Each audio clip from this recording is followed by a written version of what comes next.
This is Charlie Cradville, New Brunswick Today, alongside Mayor Jim Cahill. Thanks so much for taking the time to join me this morning. Good to be with you, Charlie. Let's get started. The city's had a relationship with American Water for a little over a year now. It's set to expire at the end of September. What can we expect then? Well, the goal of the city has been, even before we entered into the agreement with American Water, to be able to operate as efficiently and effectively as we possibly can our water utility without the benefit of a outside utility personnel. Exception for consulting engineers, et cetera, which we've used historically over the past number of decades. And so that remains to be our goal. And we are currently, with our new water utility director, evaluating current personnel and looking to see whether or not we have the sufficient number of technical treatment type of personnel that we need in order to do that. We've made some great strides over the course of the next year in the employment of folks, the training of folks. So our goal remains the same, and we're optimistic that we'll be able to accomplish it. But we're going through that analysis now, and we'll be able to make a determination, I would suggest, by the early part of September, if not a little bit sooner. And that's right around the corner. Yeah. And so you were the water director yourself for a while. Acting water director, yes. When you were the water director, did you try to have anyone fired, or did you suspend anyone? You know I did. No, I'm sorry. I did not suspend anyone while I was acting water utility director, nor did I fire anyone. No. Okay, so I misspoke. Okay, so Mr. O'Rourke's the only person in the water utility who's been suspended? No, there's another fellow that has been recently. Okay. Can you tell me what's going on there? I can't. It's a personnel matter, and it's going through its process. Okay. I mean, is this something residents should be concerned about? I mean, obviously what Mr. O'Rourke was suspended for was very serious. No, this is about somebody who, it has nothing to do with the treatment of water. It really just has somebody who was not paying attention to their job, but not in a treatment perspective. And can you tell me what position this person had? I can't, because I don't know off the top of my head exactly what position. It was not a high-level position. Okay, but so someone else has been suspended now, and that was while you were the director, or no. Since you hired the new? I believe it happened under the new director. Okay. And so, I guess what do you hope to get from the new director? Do you think he's the right man for the job? Because we've been through a lot of directors now. I don't know. We've been through a lot of directors. We've been through some directors, and we had some that were the right person for the job. We've had one director who I think is the absolute right person for our chief operating officer, a licensed operator, and I think Mr. Lavenberg brings to the table all of the criteria that we were looking for in a new director. So I'm optimistic that he is going to work out extremely well with us here in the city. Early indications are, in the month or so that he's been here, is that he's a great fit. Okay. I want to switch gears, talk about the Housing Authority. I know there's going to be, you just appointed 2 new members. Can you tell me? Technically, the council did. Okay. Yeah, they were council appointments. Can you tell me about these people? They are people who have, one is a homeowner in the city of New Brunswick, involved in property maintenance. He has a property maintenance company. Gives him insight as to maintaining a property. That's a good element for the Housing Authority. And the other is a resident member, and under the laws of the state of New Jersey, that a member of the Housing Authority board needs to be a resident of public housing, and so that individual has met that criteria, a long-time New Brunswick resident, familiar with the city. Also was involved in his own company, I believe, for a number of years, which involved construction and things along those lines, which can be helpful for the Housing Authority as well. So the reason that there were 2 vacancies was that 2 of the folks were no longer eligible to serve because they didn't meet the requirements anymore in terms of residency. That's a conclusion I'm not drawing. But, Okay. Okay, go ahead. But the finish your sure. So question. the chairman told me he lives in Princeton, and then the other person had moved out of her subsidized unit. So it was my understanding that both of them were not eligible, or there was questions about their eligibility to serve. There was a question about Mr. Gonzalez's eligibility to serve. In my conversations with him, he indicated to me that he maintained 2 residences and that still maintained his New Brunswick residence. We discussed which was the primary residence or domicile, and in our conversation, he just said, you know what, it's as much as I really want to serve in the Housing Authority, I don't want to detract from the good works of the Housing Authority, so I don't want an issue to evolve around where I live or where I spend most of my time and what I'm doing with my personal life. So with that said, he indicated he wished to resign from the board. And I respect that. But the other person also didn't meet the residency requirement because she had moved out of her subsidized unit. Right? I don't know that. Okay. What I was indicating, she was not showing up to meetings. I didn't know the reason for that, and if it's because she moved out, so be it. But I was told that she no longer, that we needed to replace her, and I got that information from the Housing Authority. Right. And I wanted to touch upon that issue of, folks who live in other communities participating in the New Brunswick government. It's not necessarily a bad thing. It's in fact been helpful to New Brunswick in some ways. But what efforts have you made to make sure that people who are in positions with residency requirements actually meet those residency requirements? Is it possible there's other people serving on other boards who don't meet the requirements, or there's legitimate questions about their ability to serve? Not that I'm aware of. You're talking about board members? Boards or any position that has a residency requirement. All the board members that we hire, we screen when we first make appointments or recommendations for appointments, and we monitor it, but at any given time with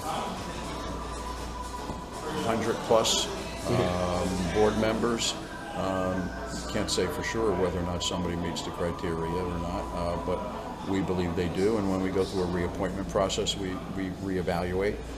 So there's basically a checkpoint generally every couple of years, depending upon the term of office.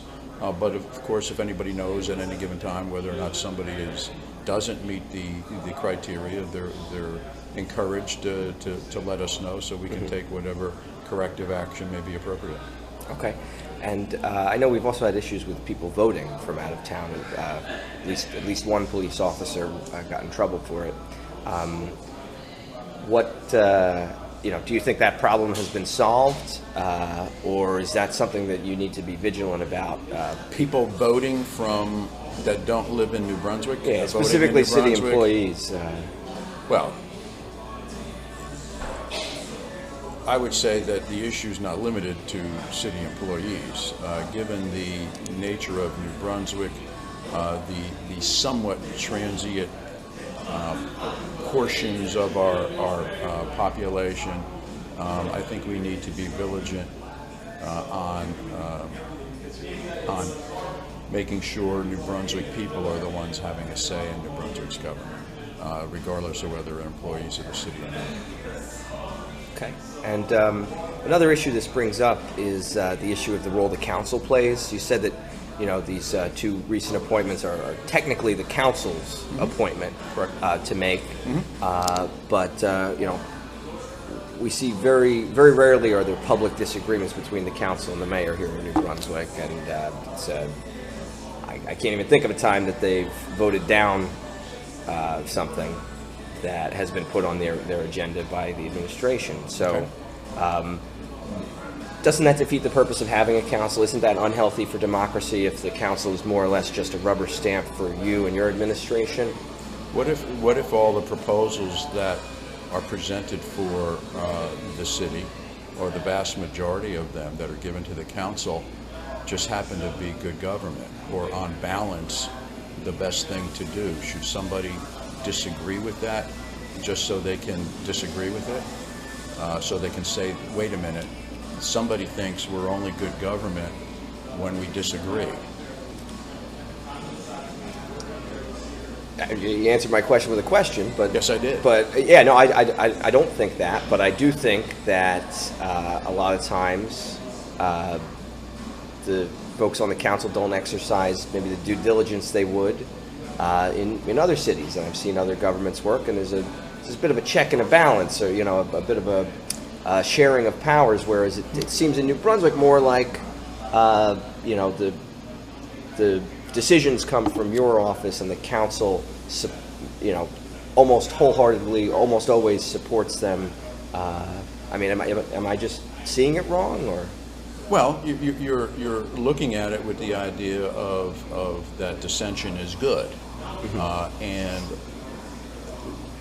the working relationship that I have with the council is to communicate with them, to bounce ideas off of them, to explore concepts and governmental activities and actions in advance of making proposals to see if we're on the right path.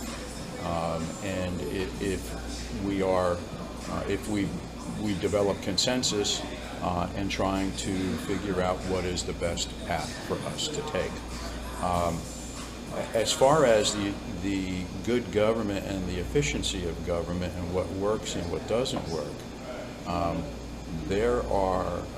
New Brunswick has been held as a model for good government for a long period of time by a lot of other municipalities, the state of New Jersey, and if this is anything but good government with the efficiencies and the operations, then why would so many people want to model themselves after our accomplishments and achievements?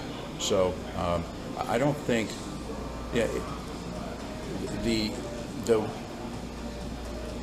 you look at things the way you look at them. It's not for me to tell you how you should observe things, but I think it's the end result that works, the methodology of the government that works, and not necessarily who's yelling and screaming at any given time to try and demonstrate that they have an opinion that's different.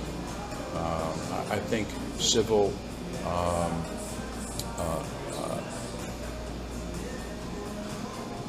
respect, the ability to communicate well without the discord and disagreement and argument is not a bad thing.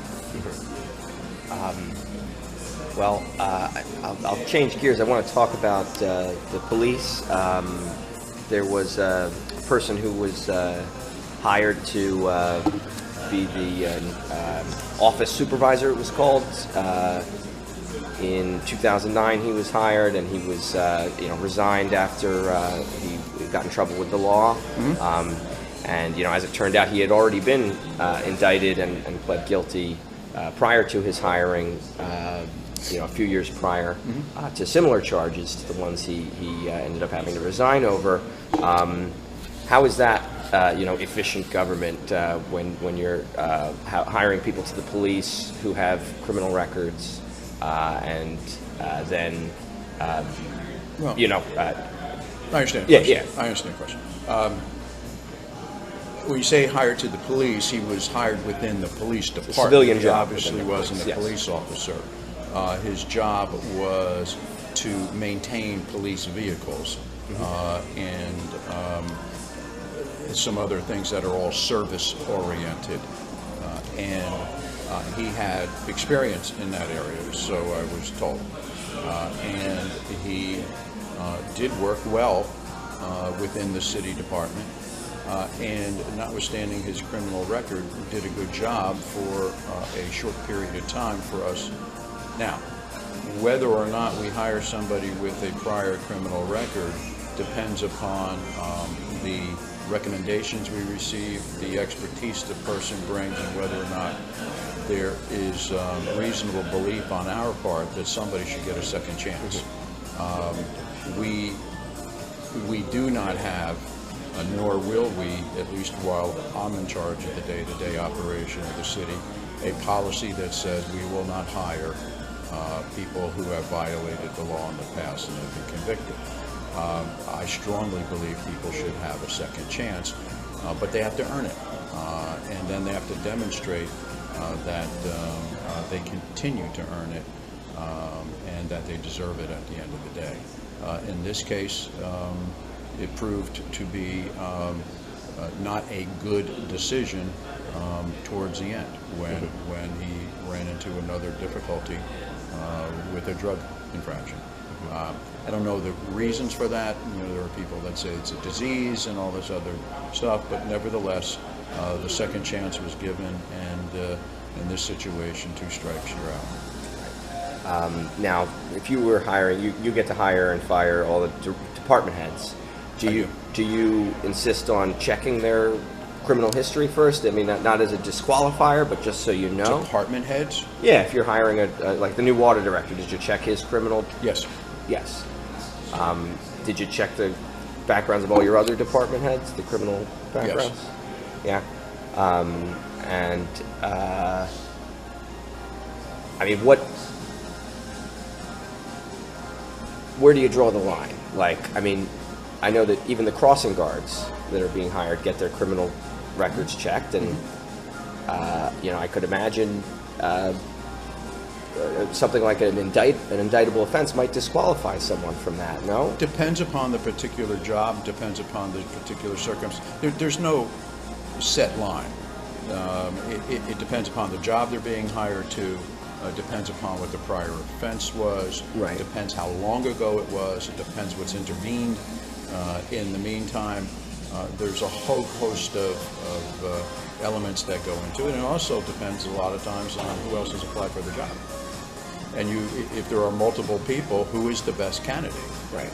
And a prior criminal conviction is certainly an element to weigh in the evaluation of someone on whether or not they're a better candidate than someone else. Gotcha.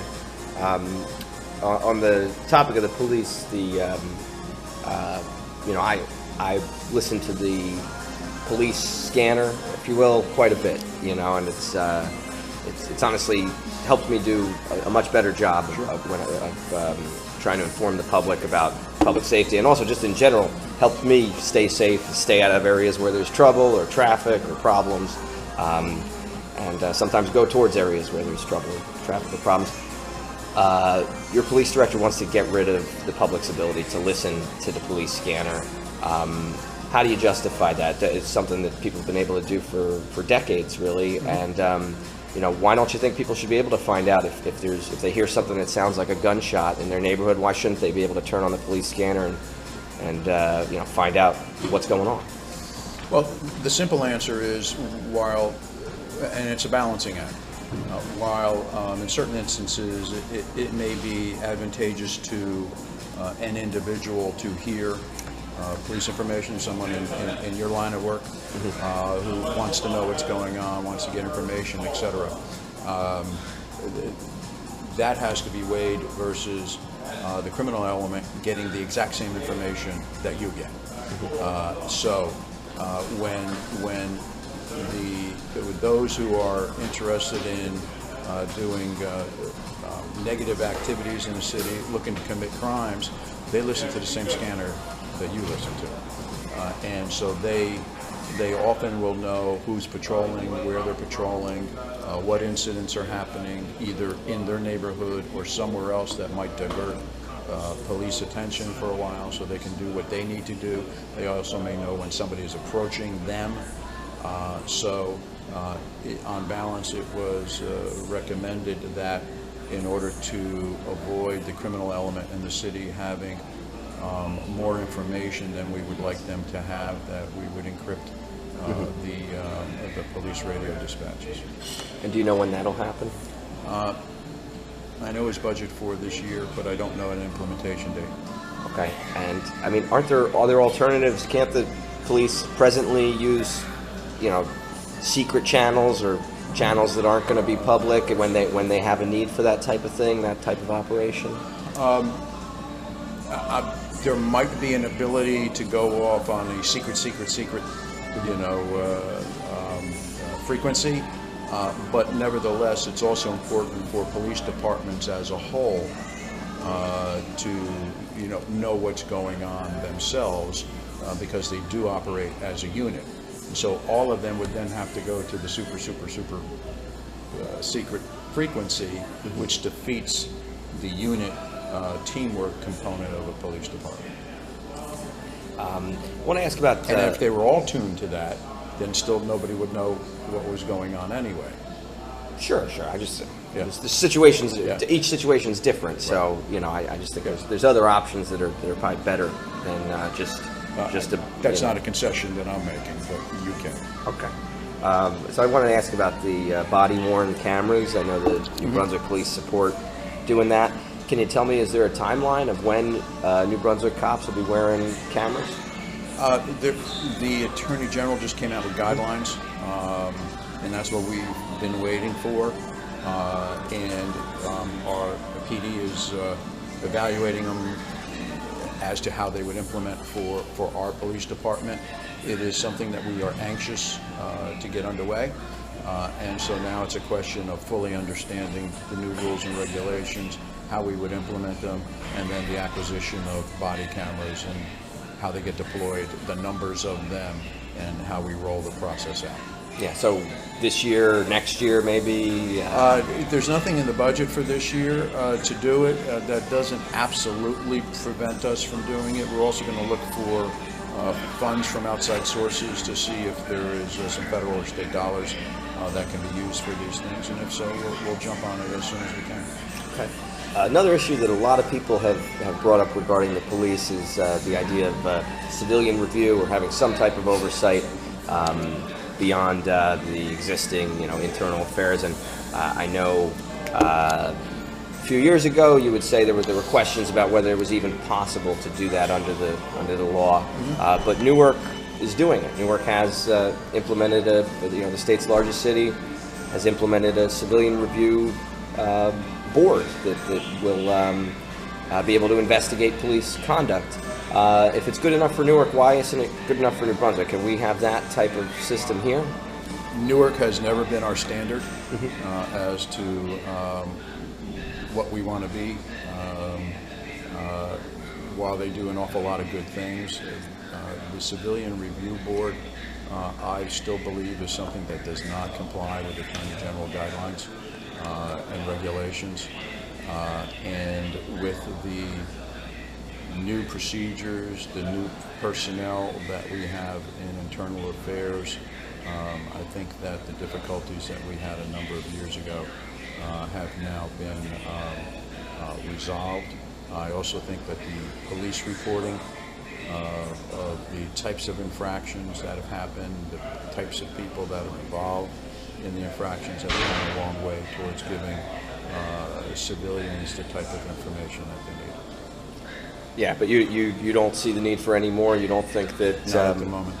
You think that the internal affairs process is good enough, even though it's secretive. There's no the public or people like me, journalists, can't find out even the names of the officers that get punished, or what the punishments are. The Civilian Review Board, in and of itself, doesn't put that information out there, because the same things that preclude it from happening in the present system don't go by the wayside under a new policy. The law is the law. So if there are guidelines that say today that information can't be made public as a protection, not only to the officer but also to the alleged victims, and in some instances, the police officers are the alleged victims. So, could be, the victim themselves, the police officer themselves, and regardless of whether there's basis in fact for it or not. There's protections afforded to both sides. Because there's another review element does not all of a sudden mean that all that information becomes public.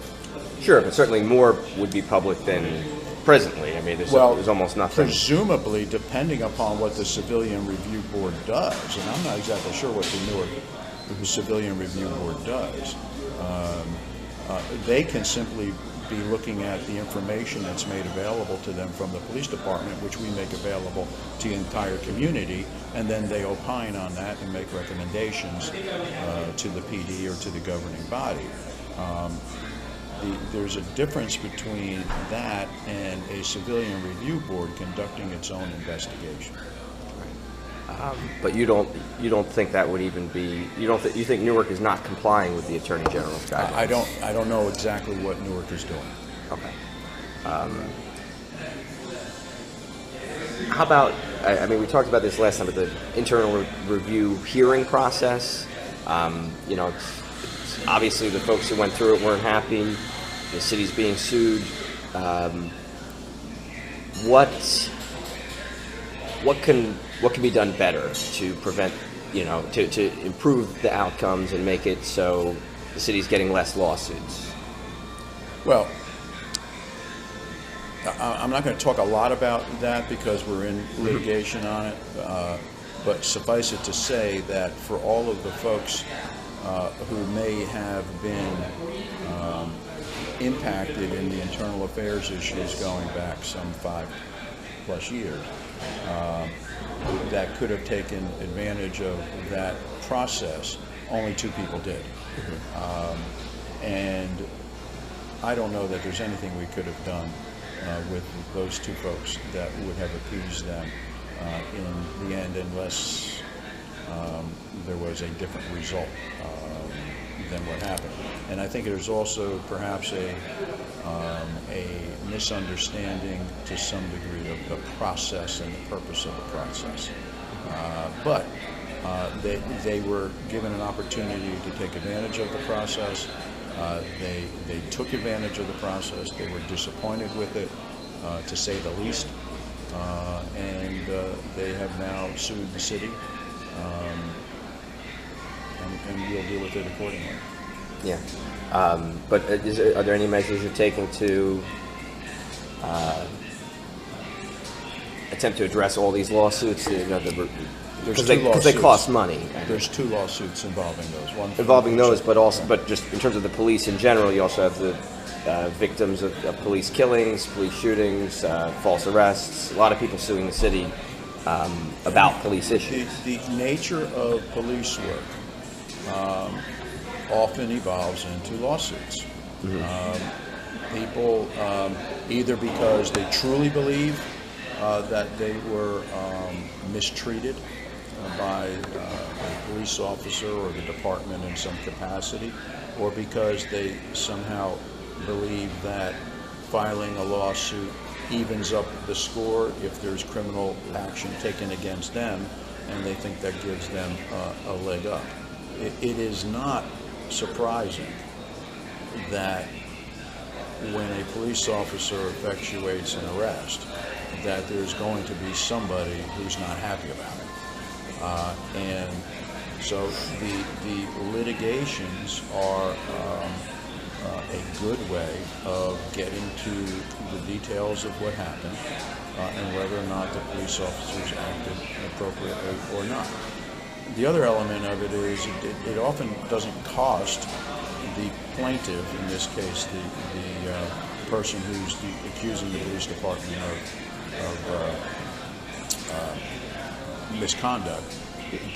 It doesn't cost them anything to file the suit. So there's a no harm, no foul perspective on their part. What do they got to lose? They go in, they stir the pot, and they look for a settlement at some point in time down the road. So there are those types of cases, and there may be cases where there is some action that was undertaken by the police, by a police officer that may have crossed the line. And this is a good way of getting to the bottom of it and see whether or not. But if you sue, the other aspect of this is you often sue one police officer, you sue a whole bunch of police officers, including the mayor. You don't think that's the nature of the beast. You don't think some of these could be avoided if there was a civilian review board, though? You don't think? Not in the least. No? Not in the least.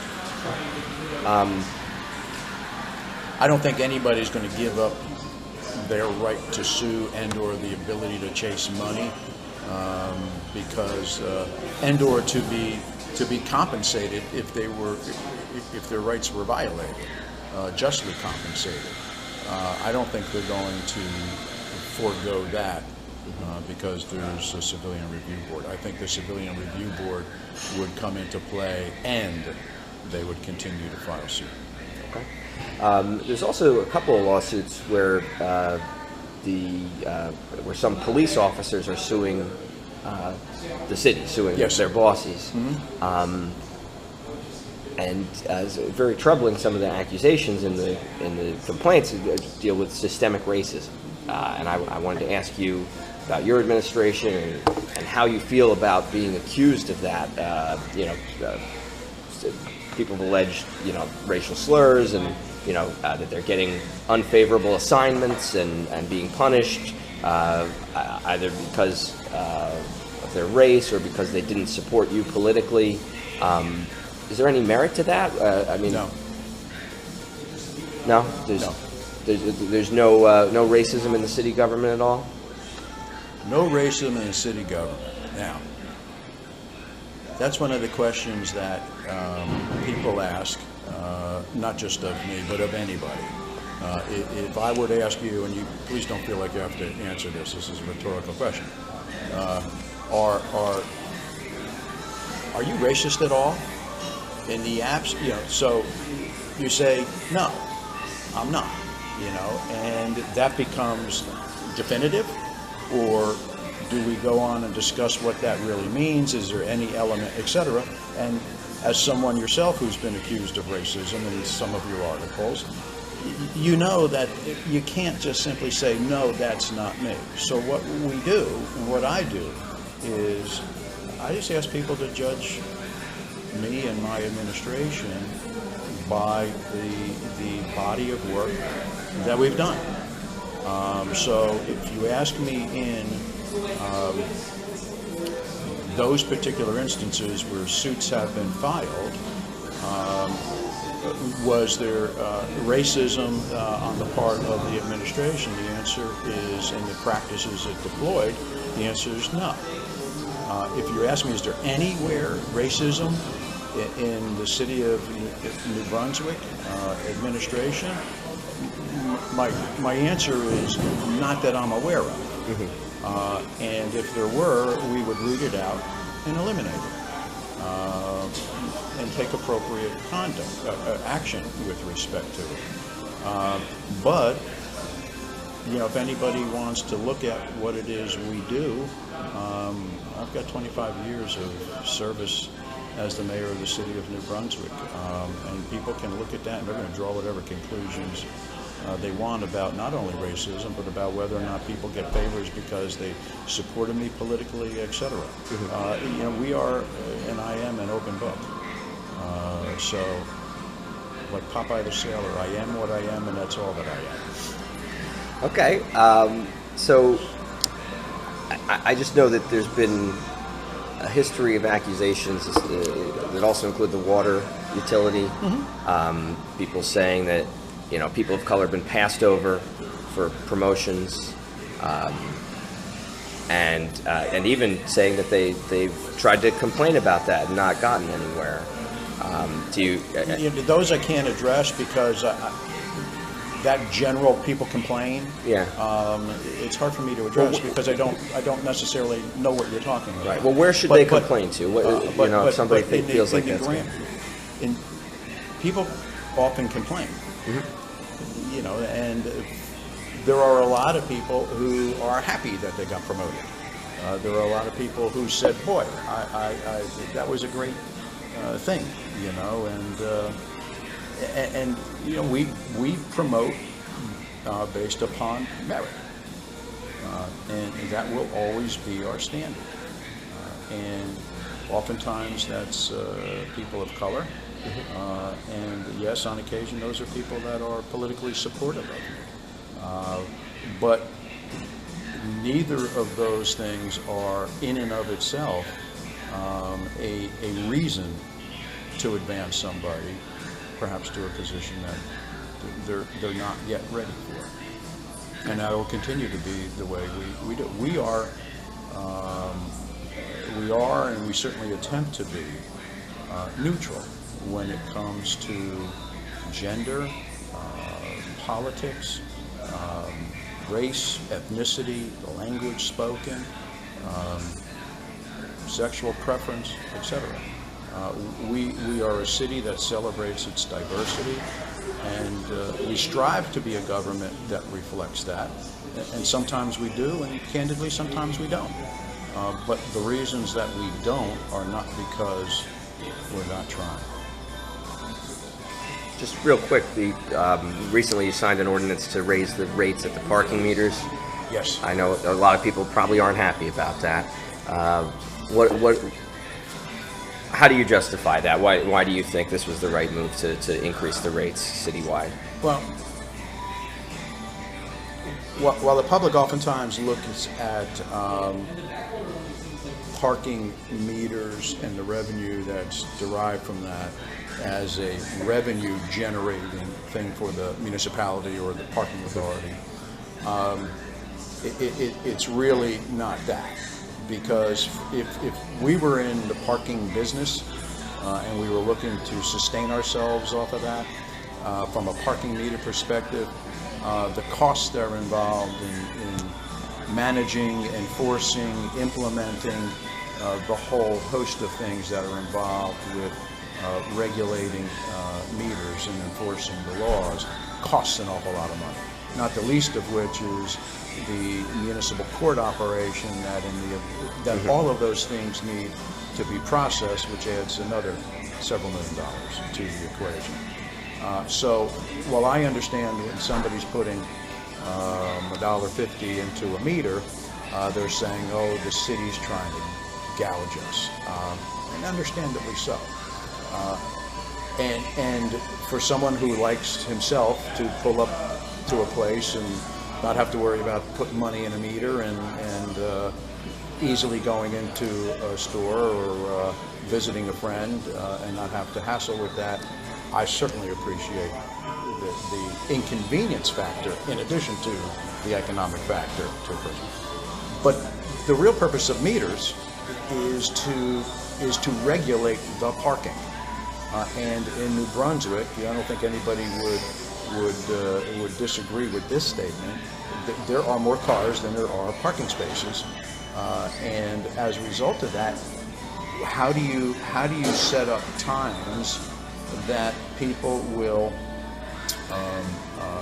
adhere to some reasonable degree to have turnover, to frequent businesses, to go visit a friend, etc. And meters becomes a way of doing that. Right. And in this instance, what was different about this was not only to encourage frequent turnover, but to make sure that people weren't parking in these locations that are identified around the clock. High demand. Yeah. So, like all the things we do, there's a sense of, like this, when I say all the things like, there's a sense of experimentation. Let's see if this works. Right. But people come to us and say, and we don't sit there and go, hey, you know what? What's the next thing we can spring on the folks in New Brunswick and get a rise out of them? It really is, somebody comes to us and they say, we're really having a problem. There are people that are parked in these places for 48 hours, 72 hours, because in certain instances there were no charges for Saturdays, and Sundays we didn't. So we looked at it and we said, not only is it a problem during the course of the of the weekends, but it's also a problem during the course of the day where people poach spaces and they stay there all day long. So the progressive nature, which was one of the elements of this, which we've done for the first time, where the longer you stay, the higher the rates go in the later part of the day, was to encourage those folks who are parking somewhere and need to park somewhere for some length of time to go to a more economical location, like a parking garage.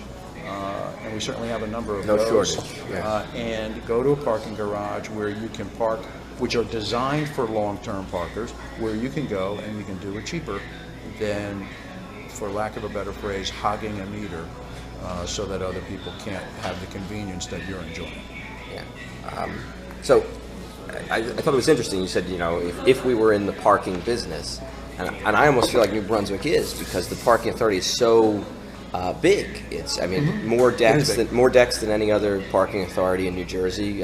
Almost double as many as Hoboken, I think, and a lot of debt. $243 million in debt. Do you think that's a healthy amount of debt for the parking authority to hold? Do you think that the city's in good hands fiscally for the time to come? We're in good hands fiscally. Our reviews continue to remain constant, notwithstanding the economic malaise that has happened in the past 10 years, where we've had the worst recession since the Great Depression in 1929. So the city has maintained and thrived throughout that entire period.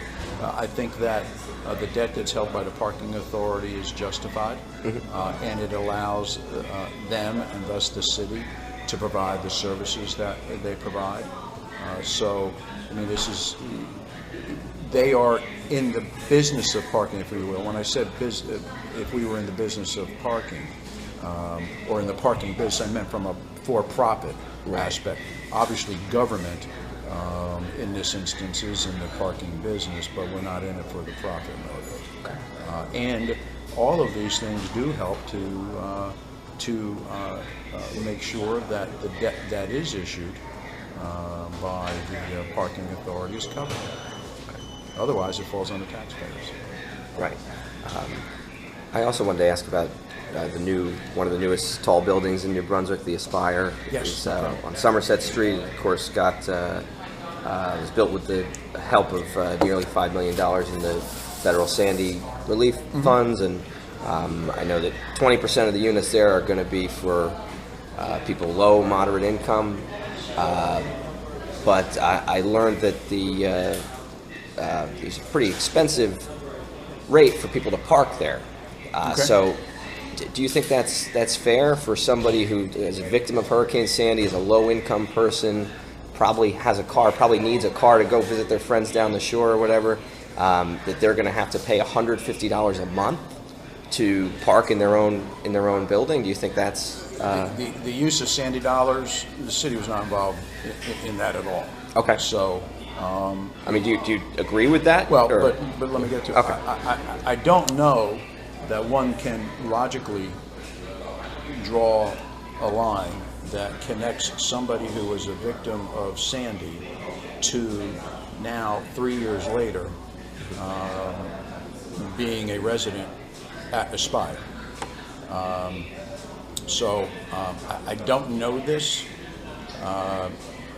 but I would doubt that any of the residents that are going to move into Aspire are likely to be victims of Superstorm Sandy. Okay. Now, having said that, that doesn't mean, in and of itself, that the use of Sandy dollars for that project is bad. The idea was to, as I understand it, was to take projects that were in the works and get them up and running and build. Replenish the market. Replenish the market. Yeah. So theoretically, and it is only theory, because unless and until somebody follows anybody who is a victim of Sandy and knows exactly where they went, and clearly that hasn't happened, at least as far as I know, then if people are moving into the Aspire and or any of the other places that have been built with Sandy funds, that should alleviate housing elsewhere and create open units for people who were in need at that time. Whether that happened or not, I have no idea. Okay. Do you think it's a fair price, though, to ask somebody who's renting an affordable unit, they're a low or moderate income person, to ask them to pay $150 a month to be able to have their car? I don't know. Well, it certainly is an interesting. If you're affordable, that means that you are in a subsidized housing unit. Right. So I think that what needs to happen in those situations is somebody has to review whether or not they qualify, knowing that they're going to need to pay $150 for parking.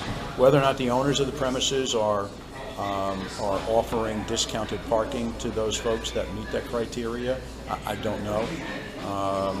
But it is an affordable. The city's done thousands of affordable housing units. This is not a city project with city dollars tied into the affordable state. So we'll certainly take a look at it and see what happens, but it is not one that we have control over.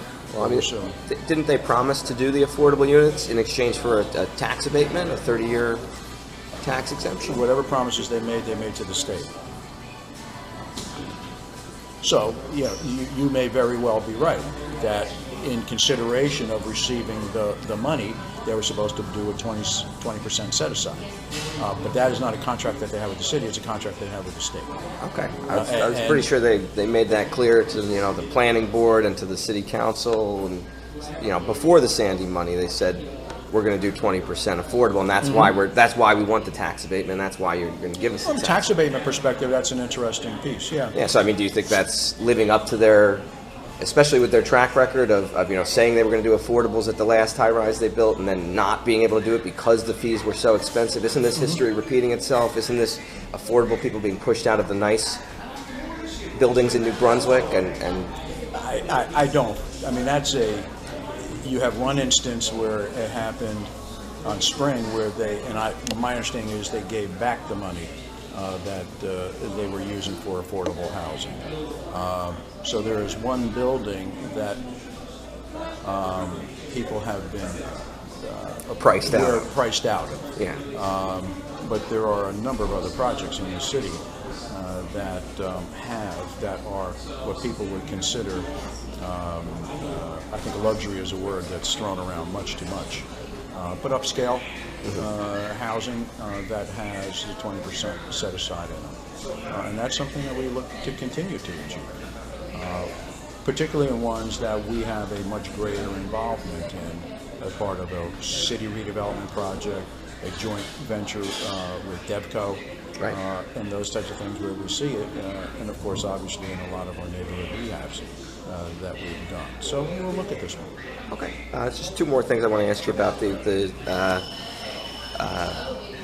I guess, 6 attorneys who work for New Brunswick who the state comptroller raised questions about their status in the pension system. Basically, there was a law passed in, I think, 2007 intended to keep attorneys out of the pension system if they weren't bona fide employees.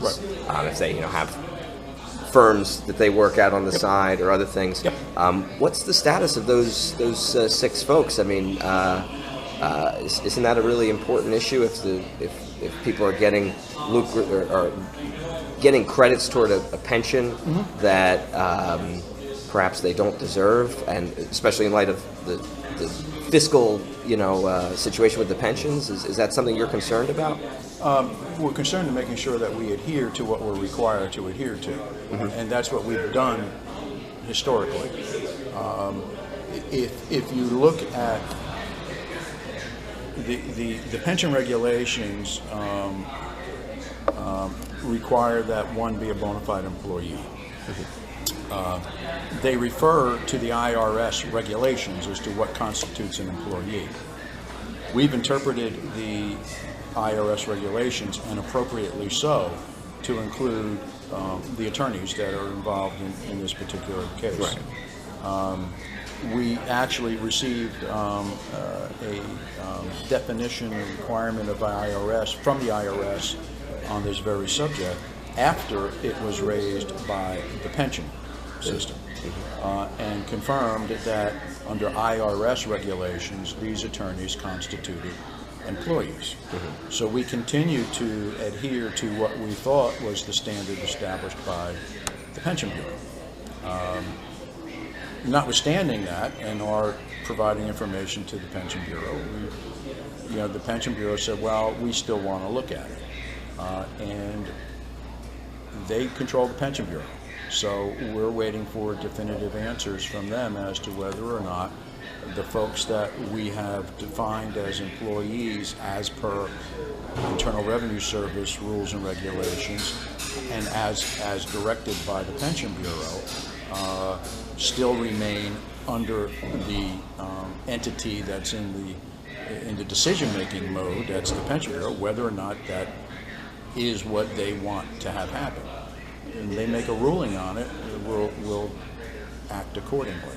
But we fully believe that we've complied, and we've taken extra measures to ensure that we've complied with the rules and regulations as we read and interpret them, and as interpreted by the IRS. Right. So even under that state law, you feel that a person like Mr. Buca, who has a private law firm where he works, a job coaching for Rutgers and several other board, positions representing land use boards and things like that in other towns, you think that he should still be getting a pension for his work representing boards in New Brunswick?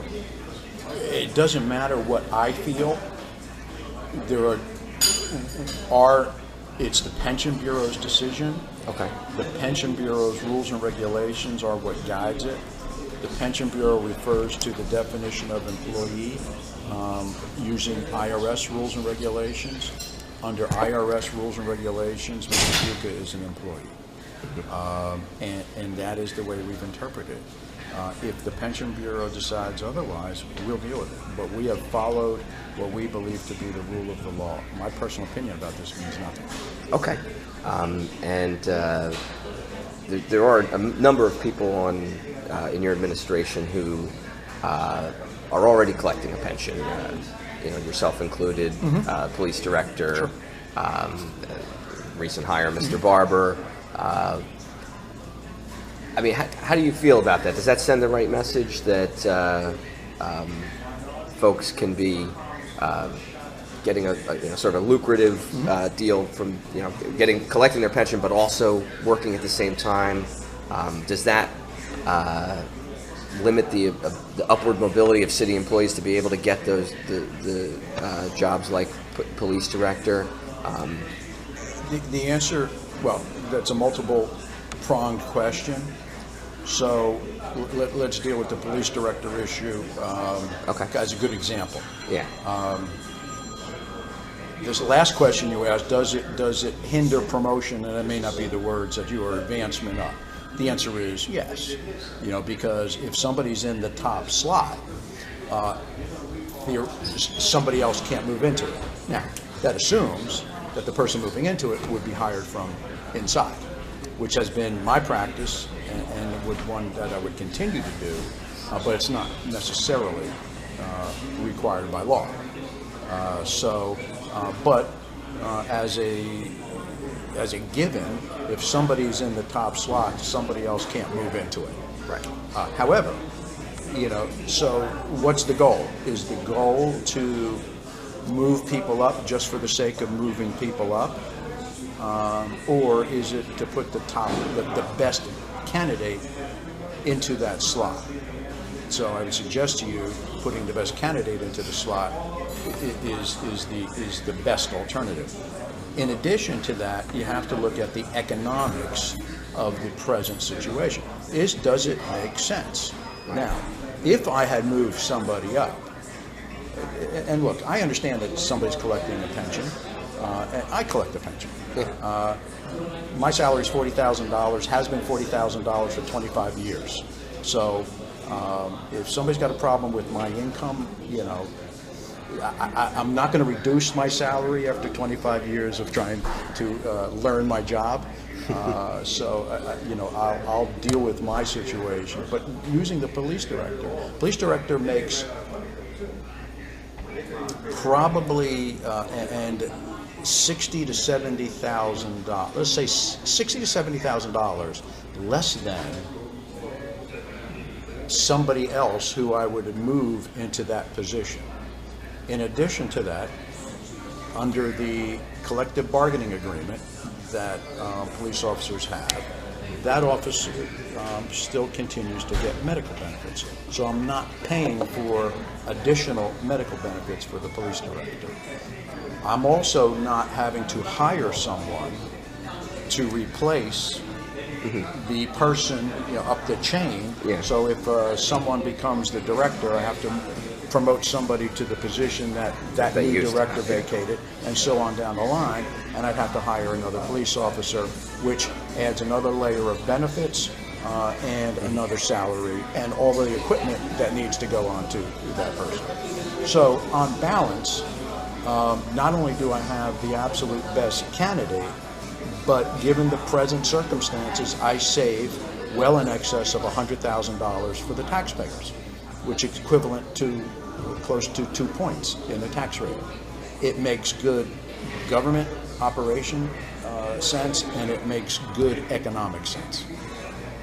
I will do that decision every time where the person is the best candidate, the person is qualified for the job, and I can do it in a way that's cost effective to the taxpayers in the budget. Okay, so hiring somebody to a six-figure job who's already collecting a six-figure pension, it's not a problem. It's not a problem to me in those circumstances. I would draw a parallel.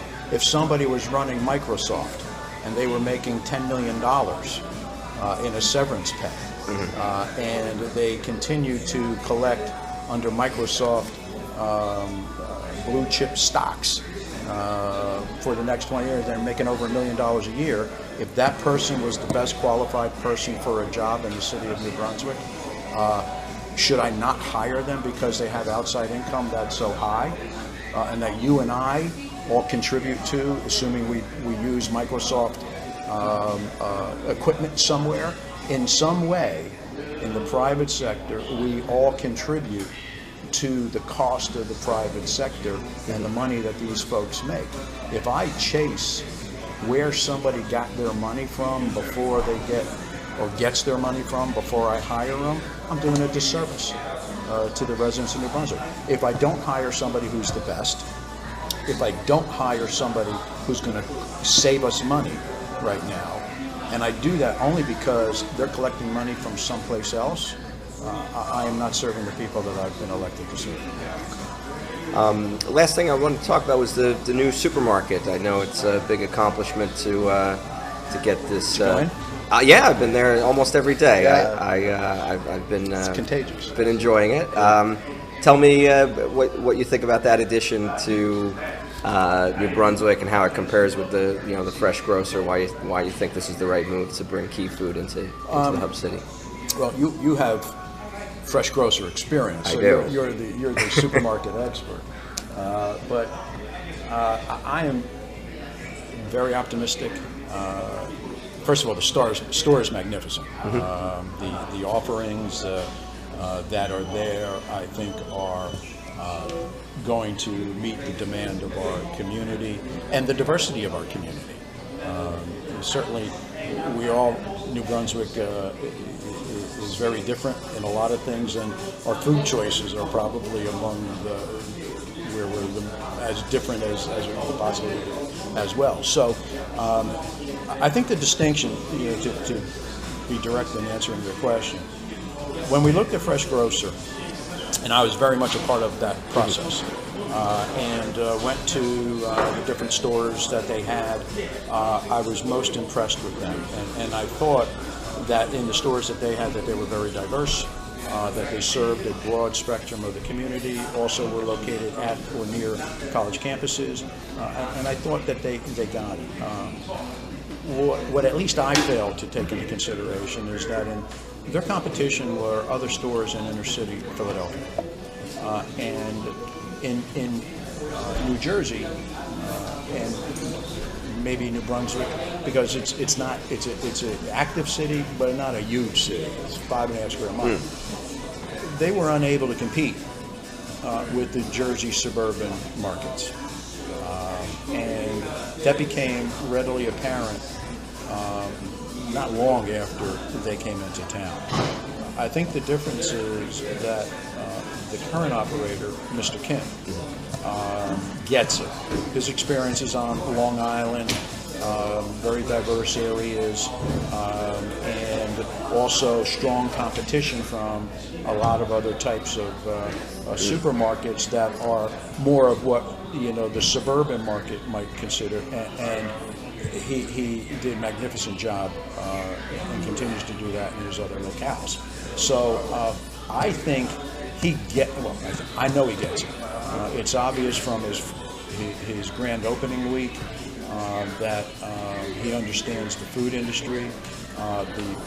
The employees, the staff are courteous, motivated, very consumer-oriented, and very well trained for opening day festivities and beyond. Like you, I've been there several times too.